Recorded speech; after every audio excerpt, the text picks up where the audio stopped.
société en France. Depuis les années 2000, le nombre de pauvres n'a de cesse d'augmenter. Si l'on établit le seuil de pauvreté à 60% du niveau de vie médian, 8,6 millions de personnes vivent avec moins de 990 € par mois. Aujourd'hui, les sans-dents et sans domicile sont plus de 140 000. Le numéro d'appel d'urgence pour les sans-abri, le 112, est assailli de demandes que les services sociaux ne peuvent honorer. À cela s'ajoutent les SDF qui refusent de demander de l'aide par honte ou par peur de se faire voler dans les centres d'accueil bondés. Avec le retour de l'hiver, les conditions de vie dehors se durcissent. Comme chaque année, le pasteur Blanchard relance ses maraudes, des tournées pour venir en aide aux sans-abri. En 2005, Jean-Pierre Blanchard et son épouse ont fondé l'association Action Sociale Populaire, toujours accompagnée de personnalités politiques et associatives. Ils apportent réconfort, nourriture, vêtements et couverture aux personnes en difficulté. Nous les avons accompagnés pendant une maraude. Le circuit que nous prenons, là, on a fait une petite variante il y a 3 ou 4 ans, on passe par Tolbiac maintenant. On va fermer.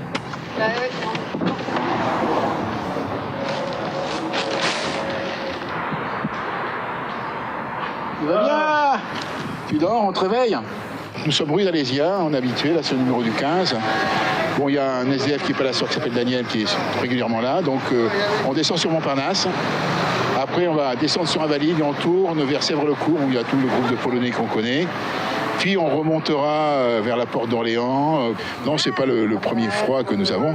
Il y a des fois, on a eu, il y a quelques années, on a eu des -8, -9.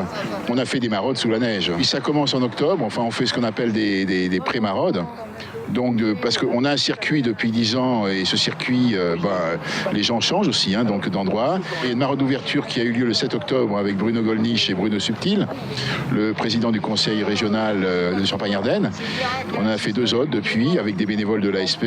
Cette fois-ci, on devrait avoir Béatrice Bourges, Jérôme Triomphe qui vont venir. Donc je planifie longtemps à l'avance. Ça fait 10 ans que je fais ça et je sais qu'il faut planifier parce que souvent il y a des désistements au dernier moment, donc il faut tenir compte de ça. On va peut-être rencontrer ce soir dans les rues des grosses structures. La fois dernière, on a rencontré la Croix-Rouge et le SAMU social. Bon, c'est des grosses structures avec des gens qui passent. Nous, c'est une toute petite association et effectivement, il y a des gens qu'on connaît, qu'on suit depuis des années. On peut pas dire que c'est des amis parce que bon... T'es fatigué? Ouais. Bon, on t'embête pas plus. Excuse-nous de t'avoir dérangé, Grégor. On est content de te voir. Salut, mon petit gars. Merci. C'est plus que des gens qu'on voit dans la rue, c'est des gens qu'on suit. On a vécu toutes les vicissitudes de la vie. Il y a des endroits où vous allez voir, il y a tout un groupe de Polonais. Voilà, il y en a qui ont été malades, il y en a qui sont partis, il y en a qui sont morts. Donc les années passant, voilà, c'est des tranches de vie que nous vivons régulièrement. Salut Francis. Bon. Comment ça va? Ça va.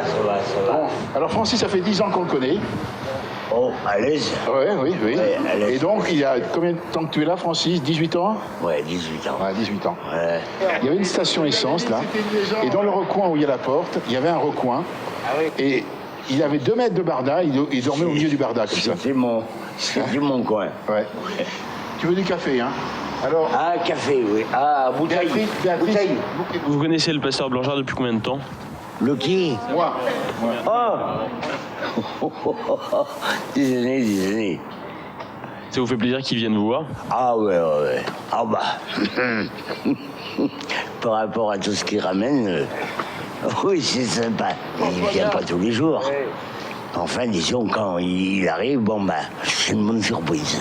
Effectivement, je me suis appuyé sur les réseaux que j'avais dans un premier temps de ce que je connaissais, c'est-à-dire les gens du Front National. Mais ce soir, donc, il y aura Jérôme Triomphe et Béatrice Bourges. Christine Boutin va venir en janvier. Voilà, Cyril Notte, le maire de Mantes-la-Ville, va venir aussi. Donc voilà, je suis ouvert à tout le monde, les grands comme les petits. Pour moi, ce qui compte, c'est pas le statut des gens, c'est de vivre quelque chose ensemble. Nous sommes des populistes. Nous sommes des gens proches des réalités du peuple et nous avons l'ambition d'accueillir tout le monde. C'est simplement pour être au plus près de ceux qui souffrent le plus et surtout dans cette période qui commence à devenir beaucoup plus compliquée pour y vivre la nuit. Donc voilà, c'est simplement apporter un petit peu, tout petit peu, de réconfort et de chaleur humaine. C'est le fait de rencontrer ceux qui sont dans le dénuement, de pouvoir leur apporter ce dont ils ont besoin, une couverture, un pantalon, un pull, un café, et puis aussi de la chaleur humaine, parce que voilà, on a des conversations enrichissantes, et puis parfois souvent très drôles, parce qu'il y a des personnalités avec de forts tempéraments, et notamment Francis, que nous venons de croiser. C'est la deuxième fois que je viens avec ma fille Clara, et je crois que c'est important aussi pour les jeunes de voir que malheureusement la misère dans la rue, c'est une réalité. On est dans le froid, et puis on va rentrer nous au chaud dans la maison, mais il y a dehors malheureusement des gens qui souffrent, qui sont dans le froid, et il faut savoir aussi que nous avons de la chance, et voilà, si on peut donner un peu, on le fait. Vers le Louvre, sous les arches, là, il y a une colonie soviétique où il y a des Russes, des Biélorusses, des Ukrainiens, des Caucasiens. Ils sont là, toute une tribu, même jusqu'à des Mongols de la Mongolie. Donc oui, il y a beaucoup de gens de souche européenne dans les rues de Paris. On a un véhicule, on a du linge, tout ça. On a besoin aussi, on a besoin de tout. Du linge, des émoluments, on a besoin de bénévoles. Et puis surtout, on fait ça à échelle humaine. Voilà, on n'a pas d'ambition d'être autre chose qu'un espace de liberté où tous ceux qui veulent venir viennent, et on partage pendant quelques heures une vérité, une réalité de la rue qui souvent laisse les gens un peu... c'est une expérience existentielle qui les marque. Donc nous ne sommes que minuit, mais Clara commence tôt, donc on les dépose au port d'Italie, et nous on va continuer et s'enfoncer dans Paris jusqu'à la gare Saint-Lazare. Ça se termine vers les 2h du matin, 1h30, 2h du matin. Ça dépend le nombre de gens qu'on rencontre, le temps qu'on parle avec eux, c'est plus ou moins long. Au 115, ça met très longtemps avant de décrocher, et quand elle a décroché, elle me dit « Qui êtes-vous » Je lui dis « Vous ne connaissez pas, on est une petite association qui habite en banlieue parisienne, l'Action sociale populaire. » Elle m'a dit « Si, je vous connais. » Donc elle nous connaissait. Donc depuis 10 ans, effectivement, on pense qu'on commence à être bien connus. Et pour revenir plus en détail sur l'Action sociale populaire, nous recevons le pasteur Blanchard.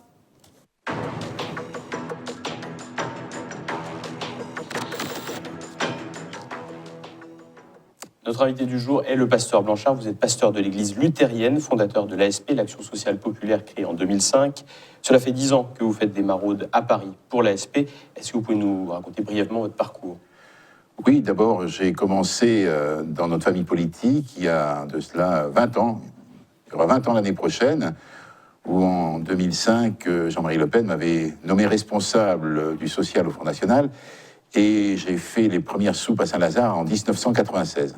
J'ai eu une traversée du désert, et donc en 2005, nous avons créé l'Action sociale populaire, l'ASP. Il fallait choisir, je ne voulais pas refaire des soupes, puisque j'avais fait déjà des soupes 10 ans auparavant, donc j'ai eu l'idée de lancer des maraudes, et donc des maraudes dans Paris, parce que c'était très compliqué en banlieue de trouver, j'habite dans l'Essonne, des secteurs, c'est très grand, et donc on a essayé, mais ce n'était pas ça. Et donc on a fait des maraudes à Paris. Au début, on a cherché un peu les circuits, parce que c'est pas évident, et puis petit à petit, en se rodant, on a fait connaissance de SDF, et voilà, donc cette année, nous sommes partis pour une nouvelle campagne. On a commencé le 7 octobre avec Bruno Gollnisch et Bruno Subtil, et nous devions finir au mois de mai avec Marie-Christine Arnautu. Alors, vous l'expliquiez à l'instant et également dans le reportage, de nombreuses personnalités de droite, notamment du Front National, vous suivent. Pourquoi ? Et est-ce que vous soyez ouvert à ce que d'autres personnes viennent, comme Jean-Luc Mélenchon, Olivier Besancenot ou... Alors, écoutez, moi, je ne fais pas de politique, et donc moi, je ne cache pas que les idées du Front National, depuis toujours, sont les miennes, même si je ne suis pas encarté, même si je n'ai aucun rôle en politique au Front National ou ailleurs, ce sont mes idées. Et il fallait bien commencer par trouver des personnes susceptibles de venir marauder avec nous. C'est un peu la grande difficulté que nous avons pendant toute la saison, de trouver des personnes. Donc, je me suis appuyé sur les réseaux que je connaissais, ceux du Front National. Et à force de passer sur Courtoisie, j'ai rencontré notamment Béatrice Bourges et d'autres, Jérôme Triomphe. Bon, j'ai élargi à tous ceux qui veulent venir. Quant à Mélenchon, écoutez, moi, je suis ouvert. S'il veut venir marauder avec quelqu'un qui s'affiche ouvertement comme compagnon de route du Front National, moi je l'accueillerai, et même s'il veut, je dois avoir la maraude à Noël avec Jeannie Le Pen, s'il veut venir marauder avec Jeannie Le Pen, il sera le bienvenu. Il faudra nous appeler si c'est le cas. Mais écoutez, je vous le ferai savoir, il n'y a pas de problème. Ça fait 10 ans que vous faites des maraudes. Est-ce que vous avez observé une poussée de la misère? Quel changement vous avez pu observer en 10 ans? Oui, au-delà de la poussée de la misère et du nombre, où c'est à peu près toujours pareil, on constate une dégradation de la situation. Une dégradation de la situation dans les rues de Paris, une dégradation par rapport aux gens, une dégradation par rapport à la prise en charge.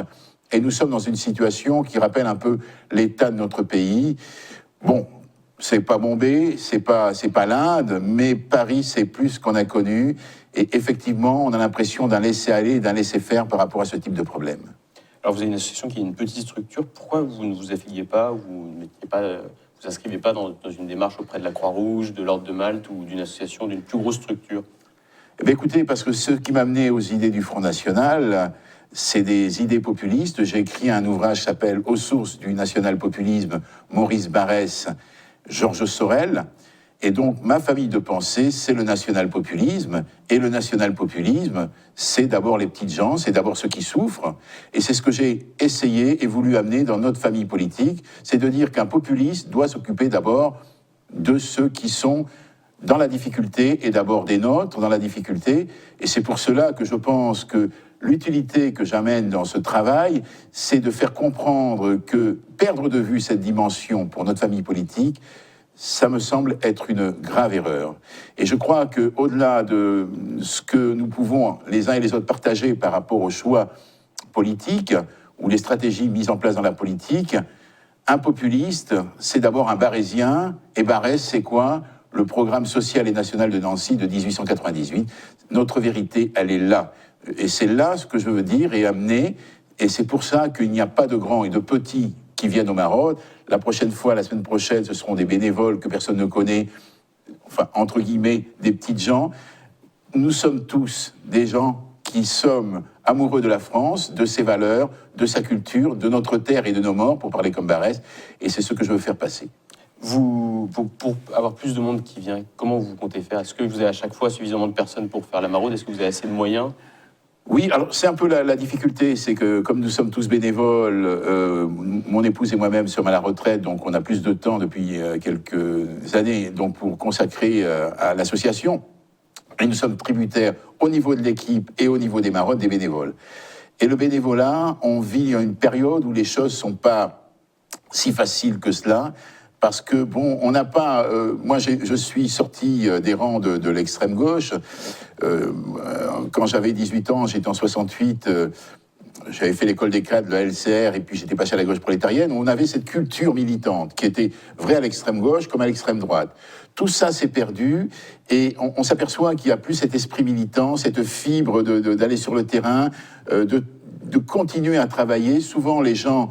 en passant sur les ondes de Courtoisie, où je passe régulièrement, notamment chez mon ami Martial Bild, les gens n'ont pas de persévérance sur la durée. Ça dure un certain temps, et donc c'est compliqué, effectivement, de trouver des bénévoles quand, à l'association, elle est subventionnée par personne.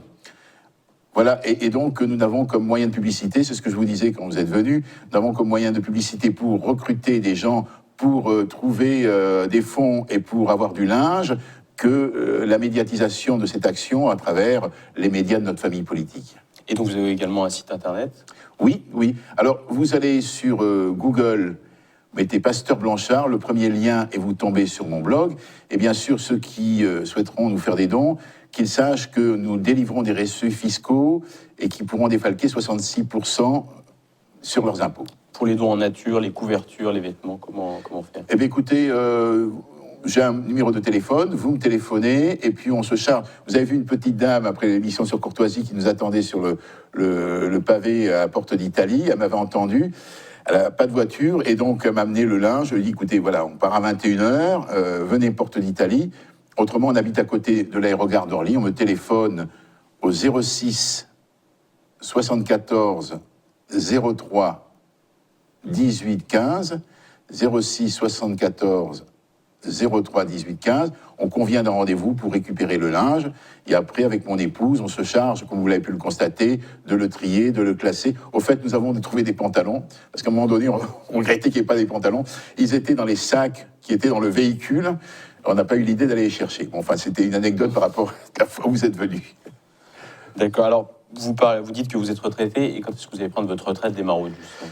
Écoutez, moi je m'applique cet axiome de l'Évangile, à chaque jour suffit sa peine. Moi ce qui me préoccupe, c'est de terminer cette campagne de maraude, voilà, et de préparer la prochaine, de trouver des gens, des moyens, voilà. Et après, dans la durée, on verra. Je pense que après 2017, il y aura un terminus ad quem. On verra comment les choses vont tourner. C'est sûr que, bon, je ne ferai pas 20, 25 campagnes de maraude. Je ne vais pas faire ça jusqu'à 80 ans, vu qu'on fait tout en plus. Mais bon, on va prendre les choses comme elles viennent. Si déjà on aboutit au mois de mai avec Marie-Christine Arnautu et qu'on a fini cette campagne, on ira une de plus, voilà. Et puis on préparera la suivante et il sera temps de voir à ce moment-là. Alors vos prochains invités, c'est Marie-Christine Arnautu. Alors, mes prochains invités de maraude. Oui, de maraude. Je parle des bénévoles qui ne sont pas connus, donc je ne vais pas citer les noms. Mais déjà de connus, donc j'aurai Jeannie Le Pen qui, le 23 décembre, viendra pour la maraude de Noël avec Alexandre Simoneau. Donc la maraude de Noël, c'est un grand moment parce qu'on distribue des cadeaux, des chocolats, donc c'est la veille de Noël. Et pour la maraude de clôture, j'aurai Marie-Christine Arnautu. En décembre, je devrais avoir Édouard Ferrand et tous les secrétaires départementaux de Bourgogne du FN qui vont venir. Très bien. Entre autres. Eh ben, merci beaucoup d'être venu sur notre plateau, Pasteur Blanchard. Et donc, vous pouvez retrouver toutes les coordonnées du site sur notre site internet tvliberté.com.